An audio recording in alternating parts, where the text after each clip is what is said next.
आला हजरत फाज़िल बरेलवी रहमतुल्लाह अलैह मजबूत अफकार की शख्सियत है। हमारे जमाने में ना लोगों की तबीयतें बड़ी कच्ची पक्की सी, सुबह कुछ कहते हैं, दोपहर को कुछ कहते हैं, शाम को कुछ और कहने लग जाते हैं। मतलब किसी जगह कोई पुख्तगी नहीं, कोई ठहराव नहीं, कोई इस्तिकामत नहीं। फाज़िल बरेलवी रहमतुल्लाह अलैह का स्टेटस ये है कि उन्होंने जो कहा ता दमे आखिरी वही कहा।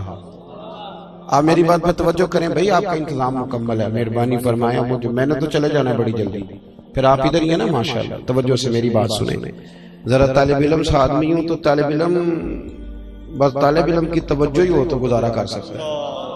आप मेहरबानी फरमाएं। मैं तो पहले बड़ी शार्ट सी वक्त लेके आया हूँ, आप कहते हैं तो 10 मिनट और शार्ट कर देता हूँ।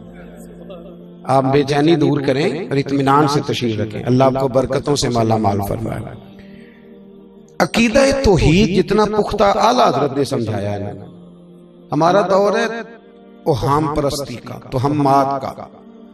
जितने निकम्मे नौजवान थे सबको काला जादू हो गया। जिनका काम पे जाने को दिल नहीं करता उन्हें जादू हो गया, जिन्न आ गए उनके पास। और आपको पता है सबसे ज्यादा तवीज भी हमारी जमात में होते हैं, इल्ला माशाअल्लाह।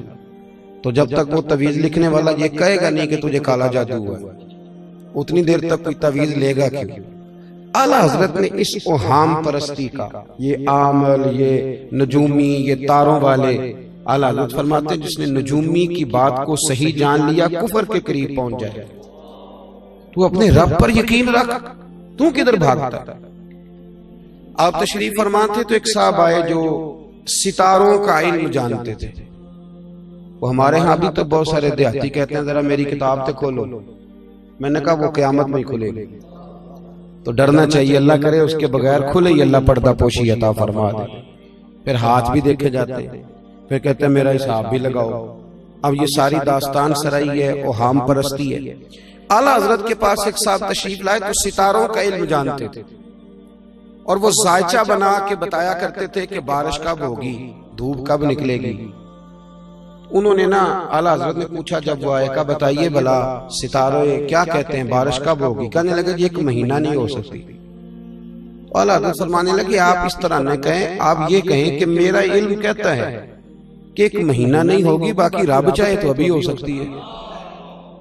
ये अकीदा तौहीद है ना।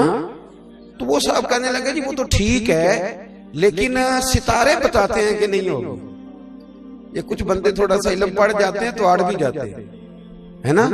यानी जो बीए पास कर लेते हैं ना, 6 सैपलियों में भी उसने पास किया हो, वो भी दरसे निजामी के आलिम से आकर पूछता है आपकी तालीम कितनी है? वो कहते मैंने दरसे निजामी पढ़ा। कहते नहीं नहीं तालीम कितनी है? वाह जी वाह, हद हो गई है ना। आपने 6 सैपलियां ली और कई दफा आपने पेपर दिया और बड़ी मुश्किल से आप बीए पास हुए, और जिसने पूरा कुरान पढ़ लिया, महबूब की सारी हदीसें पढ़ ली और फिका के उसूल जान लिए, उसूल हदीस, उसूल तफसीर से आगाह हो गया, वो आपकी नजर में पढ़ा लिखा ही नहीं। ये फलसफा दिया गया है कौम को।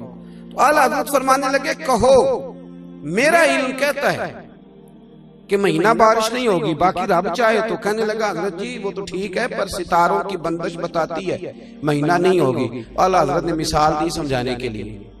आप फरमाने लगे घड़ी पे क्या बज रहा है? कहने लगे 11:15। तो आपने फरमाया ठीक है? उसने कहा जी बिल्कुल। तो आला हजरत ने ना वो मिनटों वाली सुई जरा छेड़ दी, तो 15 मिनट आगे की तो पूरे 12 बज गए। फरमाने लगे अब क्या टाइम हुआ? कहने लगा जी बजे 12 हैं, पर वो आपने सुई छेड़ी है इसलिए बजे। तो आला हज़रत फरमाने लगे जब रब भी तारे छेड़ दे, ये सितारा हिला के उधर कर दे, तो फिर कहने लगा हुजूर आपकी बात ठीक है, पर महीना बारिश कोई नहीं होगी। अड़े बंदे को कौन समझा सकता है? आला हज़रत फरमाने लगे तो इस तरह कर, दरवाजा खोल और अपने घर जा, मेरा रब जब चाहे बारिश बरसाए। वो साहब कहते हैं मैंने दरवाजा खोला तो काली घटाएं छा गई, और अभी मैं गली में नहीं पहुंचा था कि रब करीम ने बारिश अता फरमा दी। मैं दौड़ के वापस आया, मैंने कहा हुजूर आपको कैसे पता था कि बारिश होगी? पर मैं पता नहीं, वा इलाहुकुम इलाहुन वाहिद ला इलाहा इल्ला हुवर रहमानुर रहीम। फरमाया मेरा रब वो वाहिद रब है कि उसके सिवा कोई इबादत के लायक नहीं है। तो मुझे पता था जब चाहेगा, जिस वक्त चाहेगा बारिश अता कर दे। तो बड़ा मजबूत अकीदा है तौहीद आला हज़रत का, बड़ा मजबूत। ये ना हमारे अब तो लोग, अल्लाह ताला माफ करे, वो बिल्ली रास्ता काट जाए फिर भी डर जाते हैं। और अच्छे भले नौजवान सियाने सांप से डरते डरते रस्सियों से भी डरने लगे। इतने इतने मोटे कड़े पहने हुए, छापे छल्ले। मैंने एक से कहा, मैंने कहा ये कड़ा उतार दे। कहने लगा मैंने दम कराया है। मैंने कहा नाजायज चीज पे दम नहीं होता। कहते जी मैंने कराया है। मैंने कहा तुम्हें जहर की पुड़िया दूं, दम करा के खाओगे? बोले दम किया हुआ ना खा लो। जिस तरह वो नहीं ना खाते, इस तरह कड़ा भी ना पहने, इसलिए कि दुरुस्त नहीं है। शरीयत असल है, शरीयत मेयार है। तो आला हजरत अकीदा है तौहीद के मुहाफिज। एक फकीर मांगने आ गया दरवाजे पे। आला हजरत से कहने लगा कि 10 रुपए दे दे वरना मकान उलट दूंगा। पता है ना सोना भी डबल करते हैं कभी कभी। पता तब चलता जब सिंगल भी गायब हो जाता है। तो कहने लगा जी 10 रुपए दे दे वरना आपका मकान है। और हमारे बंदे अल्लाह ताला खैर करे, वो बेचारा रोटियां मांगने आया है और उससे किस्मत का हाल पूछ रहे। अपनी उसकी इतनी खराब है कि रोटी को नहीं खाने, और लोगों को वो किस्मत का हाल। कौम पता नहीं कहां लग गई। तवीज धागा कुछ स्टेटस है दीन का, ये कोई म्यार है? हमने किसी किताब में नहीं पढ़ा कि यमन से लोग नबी पाक के पास दम कराने आते थे। हमने नहीं पढ़ा कहीं कि मिस्र से लोग तावीज लेने आते थे। दम दुरूद तावीज जायज है, पर मेरे महबूब के पास जो भी आता था कुरान सीखने आता था, हदीस सीखने आता था। यही मेयार है दीन का, इसी को मेयार बना, और यही चिराग जलेगा तो रोशनी होगी। उसने फकीर ने कहा जी आप ना 10 रुपए दे दे वरना मकान उलट दूंगा। आला हज़रत फरमाने लगे 10 के 20 मांग, पर मकान उलटने वाली बात गैर शरई है। फकीर मकान उल्टा नहीं करते, फकीर तो मकान बना के दिया करते। कहने लगा जी नहीं मैंने उलट देना है। तो वो बहस होने लगी। तो अंदर से आला हज़रत रहमतुल्लाह अलैह की वालदा बोली, कहने लगी अहमद रजा दे दो 10 रुपए, फकीरों से नहीं उलझते। तो फाज़िल बरेलवी कहने लगी अम्मा मैं तो फकीरों का गुलाम हूं, लेकिन ये फकीर नहीं, ये तो गैर शरई बातें कर रहा है। इतनी गुफ्तगू हो रही थी कि आपके छोटे साहिबजादे ना ऊपर वाली मंजिल की छत पे खेल रहे थे। हुजूर मुफ्ती आजम 4-5 साल उम्र, उनका पैर फिसला, वो गर्दन के बल सेहन में गिरे। शोर उठा, शहजादे गिर गए, शहजादे। वालिदा कहने लगी बेटा मैंने कहा था फकीरों से ना उलझो, बच्चा गिर गया है। ये है मेरे आला हज़रत का अकीदा है तौहीद, ये है उनकी इस्तकामत।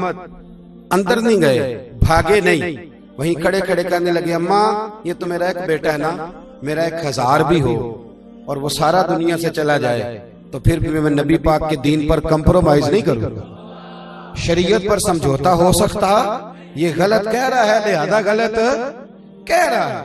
ये आपने लफ्ज अदा किए तो शहजादे हुजूर मुफ्ती आजम छोटे से थे, दौड़े हुए बाहर आ रहे। तवज्जो है ना मेरी बात पर? दौड़े हुए बाहर आए और आके कहने लगे अब्बा जी जरा देखें तो सही, मैं ऊपर वाली छत से गिरा हूं, चोट लगना तो दूर की बात, मेरे कपड़ों को तो मिट्टी भी कोई नहीं लगी। तो आला हज़रत फरमाने लगे बस मेरा रब मुझे आजमा रहा था, बस मेरा रब मुझे आजमा रहा था। अब आप उस फकीर से कहने लगे तेरा क्या ख्याल है? मौलवी फकीर नहीं होता। वो बता ना पीर होने के लिए तो आदमी के बाल लंबे होने चाहिए और महीना सवा गुस्ल भी ना करे, और उसने जरा यहाँ तक चूड़ियां पहनी हो फिर पीर बनता है। जो 5 नमाजें पढ़ाए वो तो नहीं ना पीर बन सकता, वो तो वुजू करके आता है, वो कैसे पीर बनेगा? इसलिए जहालत आम है और इल्म से हम दूर हटते जा रहे हैं। आला हज़रत फरमाने लगे तेरा क्या ख्याल है, हमें फकीरी नहीं आती?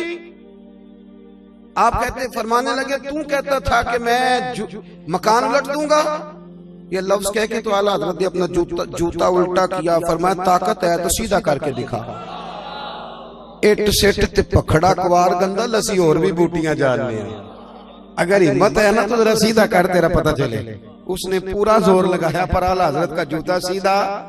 कहने लगा जी माफ कर दे गलती हो गई। फरमाया अल्लाह की बारगाह में तौबा कर, गैर शरई बातें नहीं करेगा। कहने लगा नहीं करूंगा। अब आला हज़रत ने जेब से 10 की बजाय 20 रुपए निकाले।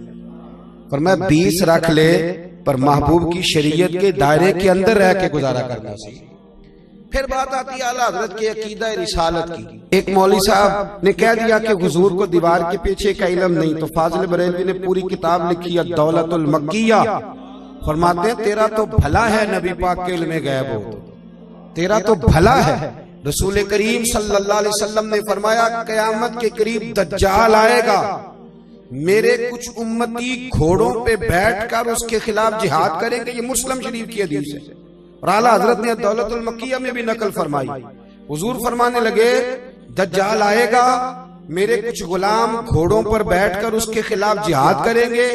महबूब फरमाते मैं अपने उन गुलामों को भी जानता हूं, उनके बापों को भी जानता हूं, उनके कबीलों को भी जानता हूं, और फरमाया जिन घोड़ों पर बैठकर वो जिहाद करेंगे घोड़ों के रंगों को भी जानता हूं।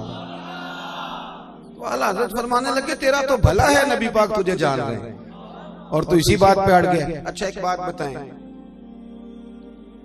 डॉक्टर साहब के पास गए, जाके का डॉक्टर साहब पेट में तकलीफ है, उन्होंने अल्ट्रासाउंड करा, कार रसौली है,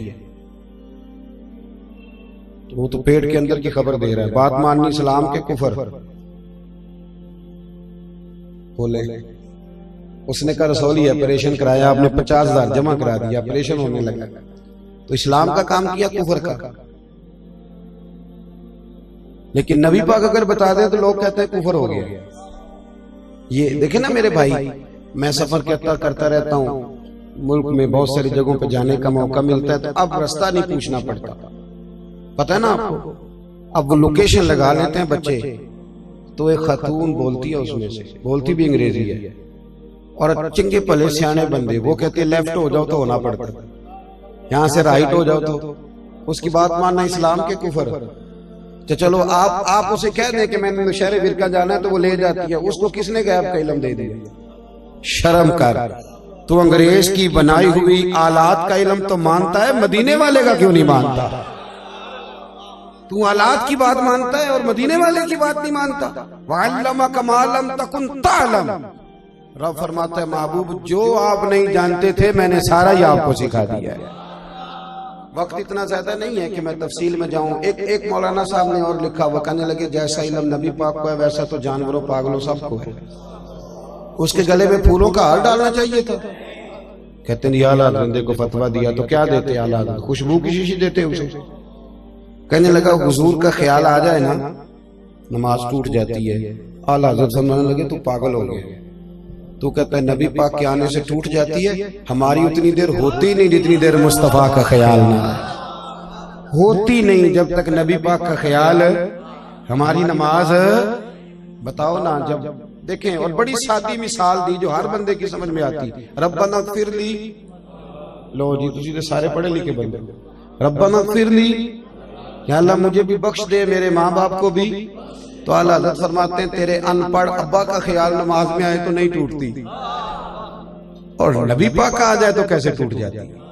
क्या अजीब बात करते हैं। और ये बताओ जब कहोगे अस्सलामु अलैका अय्युहन नबी, हुजूर का ख्याल आएगा कि नहीं? जब कहोगे अल्लाहुम्मा सल्ली अला मुहम्मदिन व अला आल, तो ख्याल आएगा कि नहीं आएगा? तो फाज़िल बरेलवी ने ना अकायद का तहफ़्फ़ुज़ किया, जगह जगह इस्लाह, और बड़ी जल्दी आला हज़रत कायल नहीं होते थे, हम कायल बड़ी जल्दी होते हैं। और डॉक्टर के पास हम जाते हैं तो डॉक्टर फटाफट कहता है कजन मैरिज ना करना, बच्चे बीमार पैदा होंगे। कौम फटाफट मान के वापस आ जाती। कजन मैरिज में कोई मुज़ायका होता तो सबसे पहले मेरे नबी पाक मना फरमाते।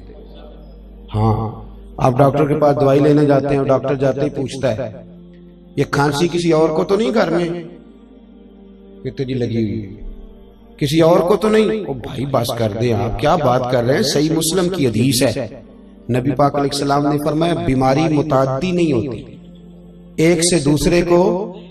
एक शख्स ने अर्ज किया था या रसूलल्लाह ये मेरे ऊंट को खारिश पड़ गई है, उस ऊंट की वजह से उसको खारिश थी, ये उसके पास गया तो इसे भी पड़ गई। क्या सादा जवाब है और क्या अंदाज़े तकल्लुम है। तेरे आगे हैं यूं दबे लचे फुसहा अरब के बड़े बड़े, कोई जाने मुंह में जुबान नहीं बल्कि जिस्म में जान नहीं। कहा जनाब मेरे ऊंट को उस ऊंट से खारिश पड़ गई, तो एक जुमला कहा नबी करीम। हुजूर फरमाने लगे तेरे ऊंट को तो उस ऊंट से पड़ी है, तो ये बता उस ऊंट को कहां से पड़ी थी, उसको कहां से पड़ी थी? और कहने लगे हुजूर वो तो कुदरती मामला है। फरमाया ये भी कुदरती मामला है। तो फरमाया वो भी कुदरती है। आला हज़रत जल्दी नहीं मानते थे। आपके सारे साइंसदान कहते हैं जमीन घूमती है, और हमारे बच्चों का तो बेचारों का दिमाग घूमने लगा जब से ये पढ़ने लगा। जमीन इतनी मोटी किताब लिखी आला हज़रत ने, जमीन साकन है, नहीं घूमती। परेशान हो गए आप, मेरे पास है, लेनी हुई तो ले लेना। इतनी मोटी किताब, और 300 के करीब दलाइल दिए कि जमीन साकन है। आला हज़रत फरमाते जब नबी पाक अलैहिस्सलाम ने फरमा दिया कि जब रब ने जमीन को पैदा किया तो कांपने लगी, तो रब करीम ने इसमें पहाड़ मीखे बना के किले बना के लगा दिए तो ये ठहर गई। फरमाते हैं जब मेरे नबी की जुबान से निकल गया ठहर गई, तो सारे साइंसदान भी कहें तो हम मानने को तैयार नहीं, हम कैसे मान जाए? हुजूर ने कह दिया ठहर गई तो लिहाजा ठहर। और आला हज़रत ने उस पर 300 के करीब दलाइल दी। हमारा तो असल मसला यह है कि हम पढ़ते ही नहीं, और फिर कुछ लोग बड़ी मोहब्बत से कहते हैं जो अब तो साइंस भी ये बात मान गई। तो मैंने कहा साइंस ना भी माने तो हमारी तो कोई मजबूरी नहीं, साइंस ना माने साइंस हमारी तो मजबूरी अल्लाह रसूल है, साइंस हमारी मजबूरी। समझ आ रही है बात की? इसी तरह आला हज़रत के जमाने में ना किसी ने कहा था कि कशिशे शकल है, जमीन चीजों को खींचती है। दलील क्या दी? कहने लगा जी वो सेब गिरता है तो जमीन पे, अमरूद गिरता है तो अनार गिरता है तो जमीन खींच लेती है। आला हज़रत फरमाने लगे कुछ सारे पागल तो नहीं ना सामने बैठे हुए कि साइंसदान जो कहेंगे अब मान जाएंगे। फरमाने लगे आधा किलो का सेब खींच लिया, अनार खींच लिया, अमरूद खींच लिया, गुब्बारे में 1.5 छिटांक हवा भर दो तो वो जमीन से खींचा नहीं जाता। ये अजीब फलसफा है तुम्हारा भाई कि जमीन अपनी तरफ। बायोलॉजी वाले थक गए कुल ये बयान कर करके, हैं जी, फिजिक्स वाले बेचारे थक गए रट्टे लगा के। तो आला हज़रत फरमाने लगे तुम्हारा किसी अक्लमंद से पाला नहीं ना पड़ा। ओ खुदा के बंदो, इतना मोटा अनार सेब अमरूद खींच लिया तो 1.5 छिटांक हवा थी गुब्बारे में, वो नहीं खींचा गया। तो हुजूर फिर आप बताएं मामला क्या है? तो आला हज़रत फरमाने लगे मामला यह है कि हर चीज अपनी असल की तरफ लौट जाती है। चूंकि अमरूद जमीन से पैदा होता है तो जमीन में आ जाता है, क्योंकि अनार जमीन से पैदा होता है तो जमीन में आ जाता है। फरमाने लगे हवा की असल ऊपर है, जब गुब्बारे में हवा पड़ते हैं तो हवा उसको ऊपर ले जाती है, और जब हवा निकल जाती है तो गुब्बारा नीचे आ जाता है। तो फरमाया कश से शक्ल नहीं, हर चीज अपनी असल की तरफ लौटती। इंसान कहां से पैदा हुआ? मिट्टी से, जाएगा कहां? क्योंकि इसकी असल मिट्टी है। मिट्टी दें ते मिट्टी रहना ही, एमी का दी बल्ले बल्ले, आज मिट्टी दे उत्ते बंदे आते कल मिट्टी दे थल्ले। तो भाई आला हज़रत ने ना नजरियात का तारफ़ किया। तीसरी बात, आला हज़रत फरमाते थे कि दीन में खुददारी इख्तियार करो, इज्जत नफ्स, दीन को फार सेल ना करो। आ गया मिलाद शरीफ, अब अल्लाह खैर करे तिलावतें बिकेंगी, नातें बिकेंगी, तकरीरों के रेट तय होंगे, और लेने वाले इतने मुजरिम नहीं जितने देने वाले मुजरिम। नाराज हो गए? हो जाओ, कोई बात नहीं, हो जाओ, पर नाराज हो के बाद आ जाना। क्यों रेट लगाते हो इन चीजों? आला हज़रत फरमाते, और फिर मेरे स्टेज पे ना जो सबसे सुभान अल्लाह कहलवारा होता है ना, वो खुद कभी भी नहीं कहता, उन्हें दूजियां ते फर्ज की थी। और फिर कहते हैं जिसका ईमान पक्का है ना वो हाथ खड़े कर ले। तो मैं कहा जिन्हें ताजा बाईपास कराया बेचारे, वो तो फौत हो जाएगा खड़े करेगा। तो ये ईमान अब हाथ खड़े करने पे रह गए। ऊंचा सुभान अल्लाह को मुझे मजा नहीं आया, तुझे मजा आएगा तो हमें सवाब नहीं होगा। सुभान अल्लाह उस वक्त कहेंगे जब अल्लाह को राजी करने की नीयत हो। अजीब फलसफा है, अजीब रट्टा है। और 25-25 हजार रुपया लेके आते हैं तो जो गरीब बेचारे स्टेज के सामने बैठे होते हैं उन्हें बेइज्जत करके चले जाते हैं। मैंने तो एक से कह दिया था एक दफा, मैं कहा तू पैसे लेने मुफ्त आए नहीं सारे जिन्हें आए, मेहरबानी करें जरा। आला हज़रत ने खुददारी सिखाई, इज्जत नफ्स, कोई खा नहीं जाता। आप अगर सर उठा के जीना चाहते हैं तो फिर हाथ फैलाना छोड़ दो। रोजी रब करीब के दस्ते कुदरत में है, जब चाहता है जितनी चाहता है अता फरमाता है। ये कशकोले आला हज़रत सुनो, फाज़ले बरेलवी किसका नाम है। आला हज़रत रहमतुल्लाह अलैह ना दुकान पे तेल लेने चले गए। मेरी तरह का मौलवी दुकान पे चला जाए, दुकानदार कहते हैं कितने पैसे देने, बड़े ऐसे हो तो सिया ना। तो पुलिस वाला चला जाए तो फिर नहीं टेंशन लगती, बोले चेयरमैन साहब चले जाए तो फिर नहीं लगती। सिर्फ मौलवी की बात पे हंसते हो। वो कहते हैं ये मुफ्त हो रहा है, ये कैसे देगा। आला हज़रत चले गए दुकान पे तेल लेने, दुकानदार से कहा, और ये भी देखो इतने बड़े आलिम और तेल लेने खुद चले गए। यहाँ तो जिसके 4 शागिर्द हों वो तो अल्लाह खैर करे पकड़ा ही नहीं देता। आला हज़रत चले गए तेल लेने दुकान पे, उसे कहा सरसों के तेल की भर दो बोतल, उसने भर दी। पर मैं कितने पैसे? कहने लगा जी वैसे तो 5 आने की है, आप हमारे आलिम में आप 3 आने दे दें। आला हजरत ने पूरे 5 दिए। फरमाया मैं अहमद रजा हूं, मैं अपना इल्म 2 आने का नहीं बेचा करता। करो मद है अहले दोवल रजा, पड़े इस बला में मेरी बला, मैं गदा हूं अपने करीम का, मेरा दीन पार आए ना। पर मैं रख तू, मुझे नहीं चाहिए। खुददारी सिखाई, आला हजरत ने तकवा सिखाया, क्योंकि मैंने कहा था बातें ज्यादा नहीं करनी, समेटने की तरफ आ रहा हूं। हमारे यहाँ ना कारकुन हमेशा गरीब आदमी होता है, लेकिन मजबूरी यह है कि गरीब आदमी बेचारा वो सारा साल भी मस्जिद धोए ना, इश्तिहार भी लगाए, तो मिलाद के स्टेज पे वो नहीं बैठ सकता, क्योंकि यहाँ भी बैठने के लिए 50,000 देना पड़ता है। आप ताउन करें महफिल में, स्टेज पे आ जाए। अगर और करीब बैठना तो फिर नोटों की दत्ती रख लें आज, फिर नाथ का नाम याद कर लेता है, कहता है हाजी साहब शेर थोड़ी नजर दे। और साथ ये भी कहता है पक्का आशिक रसूल है, क्योंकि 50 दे लेके आया, पक्का डिग्री दे जाता है, खुदा का खौफ करे। और वो जो गरीब आदमी, उसको सियासतदान तो वैसे नहीं स्टेज पे बिठाते, तो अगर महफिल मिलाद पे भी नहीं बिठाया जाए तो उसको इज्जत कहाँ मिलेगी। आला हज़रत तो फरमाते हैं हम गरीबों के आका पे बेहद दुरूद, और हम फकीरों की सरवत पे लाखों सर। आला हज़रत बड़ी गरीब परवरी करते थे। एक यतीम बच्चा आ गया, सैयद अयूब अली साहब रज़वी रहमतुल्लाह अलैह आपके खलीफा हैं। कभी अल्लाह आपको तौफीक देना तो मियानी साहब कब्रिस्तान जाएं और सैयद अयूब अली साहब की कब्र पे जरूर फातिहा पढ़ के, क्योंकि आला हज़रत को जितना लोगों तक पहुंचाया है उसमें 75% हिस्सा सैयद अयूब अली साहब का। सैयद अयूब अली रज़वी साहब रहमतुल्लाह लाहौर में मियानी साहब में आपका मज़ार है। सैयद अयूब अली साहब कहते हैं कि एक बच्चा आ गया, आला हज़रत से कहने लगा हुजूर मैं यतीम हूँ, वालिद फौत हो गया, अकेला हूँ, मेरी माँ है, तो अगर कोई गरीब दावत करे तो आप आ जाएंगे। फिर मैं आ जाऊंगा, क्या खिलाओगे? तो उसने अपनी ना झोली में चने की दाल डाली हुई, तो आला हज़रत को हकीम ने मना किया था कि चने और चने की दाल नहीं खाना। उसने कहा ये खिलाऊंगा, बाजरे की रोटियां होंगी। फरमाया मैं आऊंगा। कब आऊं? कहने लगा कल जोर की नमाज पढ़ के आना। फरमाया इजाजत दो तो एक शख्स को साथ ले आऊं, एक को सिर्फ। कहने ले आइए। सैयद साहब कहते हैं मुझे ले गए।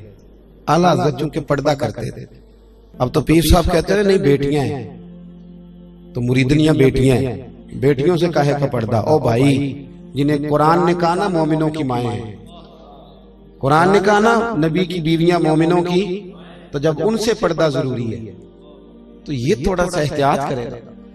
तो आला हज़रत रहमतुल्लाह अलैह घर गए तो कहने लगे हुजूर अंदर तो जगह ही कोई नहीं और आप पर्दा बड़ा करते हैं। तो आला हज़रत फरमाने लगे ये बाहर बिछाना कपड़ा, देखो मेरी तरफ। 1000 किताब के मुसन्निफ, 100 से ज्यादा उलूम जानते, फाज़िल बरेलवी के करोड़ों लोग मानने वाले, दुनिया की हर यूनिवर्सिटी में जिन पर रिसर्च हो, बाहर गली में कपड़ा बेच गया, आला हज़रत बैठ गए, खाना आ गया, जो बंदा गुजरता अस्सलाम वालेकुम फरमाते जाओ जाओ तुम्हारी दावत नहीं हमारी दावत है। और बाजरे की रोटियां तो भी कच्ची, दाल भी पूरी पकी नहीं, 1.5 रोटी खाई आला हज़रत। सैयद साहब कहते मैं रोकता रहा हुजूर तकलीफ हो जाएगी, न करे न करे, 1.5 रोटी खाई। कहने लगे शहजादे कहो तो जाऊं। कहने लगा नहीं चाय भी पीनी। तो आला हज़रत ने चाय भी पी। अब आपको इजाजत है जाइए। सैयद साहब कहते हैं वापिस आ रहे थे तो मैंने रास्ते में कहा, मैंने कहा हुजूर तबीयत खराब हो जाएगी, आपको दीन का काम करना होता है। तो फरमाने लगे सैयद साहब अपनी तबीयत देखता कि यतीम का दिल देखता, तबीयत देखता कि यतीम परवरी देखता। आपको पता नहीं जब यतीम राजी होता है तो रब भी राजी होता है, और जब यतीम राजी होता है तो रब के रसूल भी राजी होते हैं। मेरे दोस्तों, एक तो उन्होंने अकायद का तहफ़्फ़ुज़ किया, दूसरी बात गरीब परवरी की, तीसरी बात हमें नबी पाक से वफा करने का तरीका सिखाया। आला हज़रत की पूरी जिंदगी शरीयत इस्लामिया के ऐन मुताबिक। एक जुमला लिखा है सदरुल शरिया मौलाना अमजद अली साहब आज़मी साहिब बहार शरीयत ने, आप फरमाया करते थे जो दीन हमने किताबों में पढ़ा था ना, उस पर हमने जब प्रैक्टिकल देखा तो इमाम अहमद रजा को देखा।